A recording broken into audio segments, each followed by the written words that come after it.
લો નહીં, પણ તમે જે સીસીટીવી હોય એ ફટાફટ કાઢી અને ગ્રુપમાં નાખી દો. આનું કોઈ લેવું નહીં. અને નજીકના આપણે જીતુભાઈ કે કોઈ પણ હોય પ્રમુખ છે, એની ટીમ બનેલી છે, એમાં તમે નાખી દો એટલે એ લોકલ પોલીસને જાણ કરી દેશે કે આ મહિલો માણસ દાગીનો લઈને ફરે છે, ડોક્યુમેન્ટ આપતો નથી, શંકાસ્પદ છે. પોલીસની હું ગેરંટી લઉં છું તમારું નામ નહીં આવે કે આને મને આ માહિતી આપી છે. બરોબર. ચોથી વસ્તુ, તમે લીધું નથી તો કબૂલવાનું જ નથી. તમારી કબૂલાત છે ને એ તમારી ગુનેગારી છે.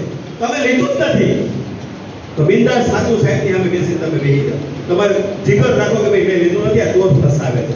જામનગરનો હમણાં કિસ્સો છે. કિશોરભાઈને ન્યાય આવીને કીધું કે મેં તમને વેચ્યું છે. કિશોરભાઈ કે મેં લીધું નથી, સીસીટીવી ફૂટેજ બતાવ્યું, બધું બતાવ્યું. એ ચોર આવ્યો હતો પણ 5 મિનિટમાં વયો ગયો અને બિલ ને બધું માંગ્યું ને એટલે ડોક્યુમેન્ટ માંગ્યા એટલે દીધું નહીં. 5 મિનિટમાં વ્યવહાર ના થાય. પણ નીચલા પોલીસ વાળા માનતા નહોતા. શું કામ? કે દરેક પોલીસ વાળાના મગજમાં એક જ વસ્તુ છે કે સોનીએ લીધું હોય તો જ ચોર બતાવે, નકર બીજી દુકાન ના બતાવે. એ પણ રાઈટ છે, એટલે એના મગજમાં એ બેસી ગયું છે. પણ આપણી ટીમે એને સમજણ પાડી બેસીને. પછી તમે એમ કહો હવે સાહેબ જવા દો ને, પૂરું કરો ને, તો સાહેબ તો એવું સમજે છે આ ખોટું બોલે છે. એટલા માટે અમે નજર સામે સાહેબની આગળ આપણી ટીમ ગઈ, પોલીસ સ્ટેશને ગયા, વાત કરી કે ભાઈ 5 મિનિટમાં શોધો કોઈ ના થાય કોનેમાં.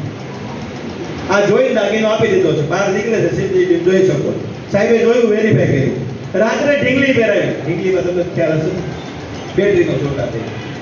રાત્રે ઢીંગલી પહેરાવી આંગળીઓમાં, બેટરીનો શોટ આપ્યો. રાત્રે એના ઘરેથી દાગીનો નીકળ્યો. ચોરના ઘરે વેચાણ નહોતો થયો. આ વાત શું છે? તમે એમ કહેશો કે સાહેબ સેટલમેન્ટ કરો એટલે તમે મહિલા મોઢે કહું છું. હું કામ સેટલમેન્ટ કરવાનું કોણ કહે? ગુનેગાર જ કહે. કે પછી આપણે એમ કઈ પોલીસ આમ કરે તેમ કરે તો કરવાની જ છે. તમે હું કામ કહો છો? તમે નિર્દોષ છો તો કહી દો ને. અને તમે સીસીટીવી નું ફૂટેજ 6 મહિનાનું હું કામ નથી રાખતા? ડીવીઆર ની કેપેસિટી 6 મહિનાની રાખવી જ ફરજિયાત છે.